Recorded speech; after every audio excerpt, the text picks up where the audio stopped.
ऐहिक पारलौकिक का आप दान करते हैं, और कैसे करेंगे इन सारी बातों को यह कोई जान नहीं सकता। जिस प्रकार ईश्वर की इच्छा न तो जानी जा सकती है, न नियम में उसे रखी जा सकती है। प्रभु की इच्छा पर कोई नियम नहीं लगा सकता। उसी प्रकार श्री आचार्य जी की इच्छा भी है। श्री आचार्य जी बद्रिकाश्रम और व्यासाश्रम पधारे, उस समय कृष्णदास मेघन को प्रसन्न होकर आपने वरदान दिया, और व्यास जी को वामबाहु कृत वाम कपोलो कल्कित भ्रूरधार्पित वेणु गोमदांगुली विराश्रित मार्गः गोपयिरेति यत्र मुकुंदः।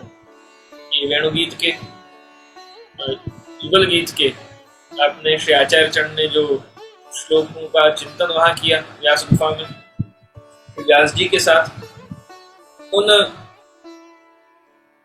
श्लोकों का चिंतन करते हुए ही कितने दिन व्यतीत हो गए। कृष्णदास मेघन वहां बाहर खड़े खड़े हिमशिला को अपने हाथों से पकड़े हुए कि कहीं गुफा का द्वार बंद न हो जाए, इस संभावना में वहां कृष्णदास मेघन, जैसे श्री आचार्य चरण ने आज्ञा करी थी कि कृष्णदास तुम यहीं ठाड़े रही हो, और वहीं कृष्णदास इन दिनों बाद वापस वहीं प्राप्त हुए, वैसे ही हिमशिला को लेकर खड़े हुए। तो वहां प्रसन्न होकर श्री आचार्य चरण आप कृपा करते हैं।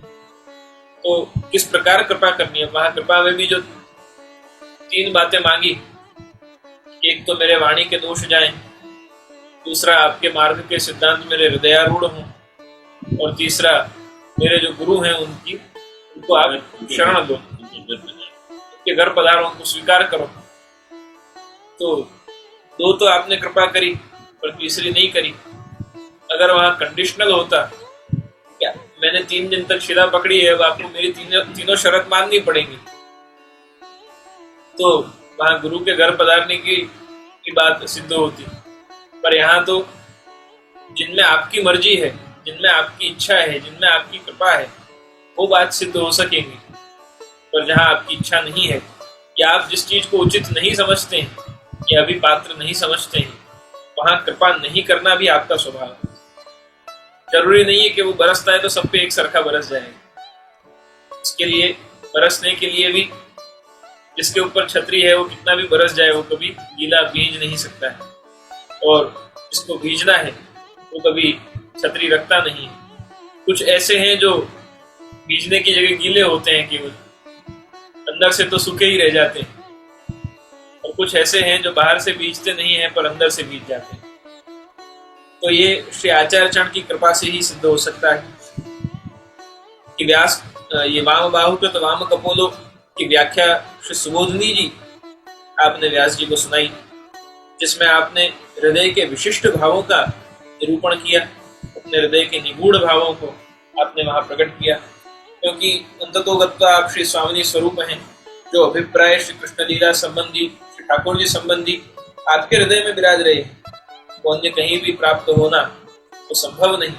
व्यास जी ने भी श्रीमद् भागवत जी में जो अर्थ किए हैं वो श्री कृष्ण परक अर्थ किए हैं, पर श्री स्वामी जी के परक अर्थ का जो वहाँ भाव घटन है वो केवल श्री आचार्य चरण ही कर सकते हैं। इसीलिए श्री सुबोधनी जी को स्वामी स्वरूप माना है, और श्री भागवत जी को कृष्ण स्वरूप माना है। तो श्री ठाकुर जी के वांग्मय स्वरूप श्री भागवत जी हैं, श्री स्वामी जी के वांग्मय स्वरूप श्री सुबोधनी जी हैं। बिना सुबोधनी जी के श्री कृष्ण समझे नहीं जा सकते, बिना स्वामी जी के श्री ठाकुर जी अधूरे हैं। ऐसे ही श्री सुबोधनी जी के बिना श्रीमद् भागवत जी का तात्पर्य भी अपूर्ण रह जाता है। ये यहाँ इस व्यास आश्रम की गुफा में आप जो पधारे उसके सारे संदर्भ में उसका बहुत विस्तार से चिंतन हो सकता है। 2 चित्र जो इस नाम के संदर्भ में प्रकट किए हैं, उन चित्रों में प्रथम व्यासाश्रम में श्री व्यास जी से मिलते हुए अब श्री आचार्य चरण, और दूसरे चित्र में श्री बद्रीनाथ जी से मिलते हुए श्री आचार्य जी, और व्यास जी तथा कृष्णदास मेघन, व्यास जी, कृष्णदास मेघन और श्री आचार्य चरण बद्रीनाथ जी से बद्रिकाश्रम में मिलते हुए नाम संगति में किसी भक्त को कभी भी आपके हृदय के भाव व्यक्त नहीं होते होंगे, यानी निगूढ़ हृदय आपका स्वभाव है, तो क्या इसका तात्पर्य ये है कि आपके हृदय के जो भाव हैं वो कभी भी किसी भक्त को समझ नहीं आते या नहीं जान पाते? तो यहाँ इस संदर्भ में अनन्य भक्तेषु ज्ञापिताशय, जैसे परमानंद दास जी श्री आचार्य चरण आपके घर पधारे और पद का गान किया, हरि तेरी लीला की सुधा आवे। तो वहां भी श्री आचार्य चरण 3 दिवस तक मूर्छित होकर और जिस अवस्था में जिस गादी पर देहानुसंधान को भूलकर आप विराजे, ऐसी ही अवस्था में आपके दर्शन करते करते सब भगवदीय जन भी अपने देहानुसंधान को भूलकर तो किस लीला के रस में श्री आचार्य चरण मग्न होंगे। रस इसका नाम है जो खुद भीजा हुआ हो वो दूसरे को भीजा दे। स्वयं तो आप लीलानुसंधान में विराज ही रहे थे, पर साथ ही साथ जो आपका दर्शन कर रहे हैं वो भी उस लीला रस में मग्न है। इस प्रकार अगला नाम जो है अनन्य भक्तेषु ज्ञापिताशय, जो आपके अनन्य भक्त हैं वो आपके निगूढ़ हृदय के भावों को ज्ञापन कर सकते हैं, समझ सकते हैं। कल पुनः इसी नाम के संदर्भ में और विस्तार से चिंतन करते हुए अनन्य भक्तेषु ज्ञापिताशय, निगूढ़ हृदय में आपके क्या भाव हैं उनके अभिप्राय कल थोड़े और कुछ जानकर फिर इस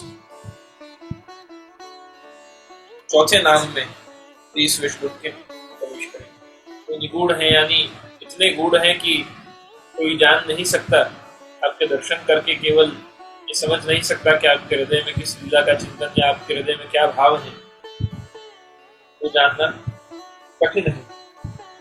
श्री आचार्य जी सेवकों को फल ऐहिक पारलौकिक आदि का दान कब और कैसे करेंगे, जो पूर्व नाम की आशंका थी कि पारलौकिक ऐहिक दान कृत, इहलोके परलोके व दोनों प्रकार के कृष्ण लीला संबंधी दान श्री आचार्य चरण निज जनों को स्वकीय जनों को करते हैं, पर कब कैसे किसको दान करते हैं करेंगे, मैं ये करूं तो मुझे श्री आचार्य चरण कृष्ण लीला संबंधी कृपा का दान कर देंगे, ये जो सारी बातें हैं इनमें निगूढ़ हृदय है, वो जाना नहीं जा सकता। अभिप्राय कब किस पे बरसना है वो तो उसकी इच्छा से ही होता है। तो कृपा की वृष्टि वो स्वतंत्र रूप से, जैसे विवेक और धैर्य वो जीव का स्वभाव होना चाहिए, और आश्रय प्रदान करना वो उनकी कृपा से ही हो सकता है। जीव जब विवेक और धैर्य धारण करता है तब आप कृपा करके अपना आश्रय देते हैं। हम उनके आश्रित नहीं होती है तो उनकी कृपा है जो हम उनके आश्रित हो पाए, उनकी इच्छा से जीव शरणागत होता है। इसी प्रकार से यहाँ अभिप्राय जो है आपके हृदय के कि मैं ये कर लूं या इतने जप कर लूं या इतनी माला कर लूं तो आप कृपा कर लेंगे, या मंगला से शयन तक सेवा कर लूं तो आप कृपा कर लेंगे, या मुझको लीला संबंधी कृष्णाधरामृता स्वाद की सिद्धि करा देंगे, ये बातें सारी तभी सिद्ध हो सकती हैं जब आपकी इच्छा है कृपा करने की। नहीं तो फिर चाहे लाख करोड़ उपचार, इसका कोई निदान नहीं हो। तो इस प्रकार ऐहिक पारलौकिक का आप दान करते हैं, और कैसे करेंगे इन सारी बातों को यह कोई जान नहीं सकता।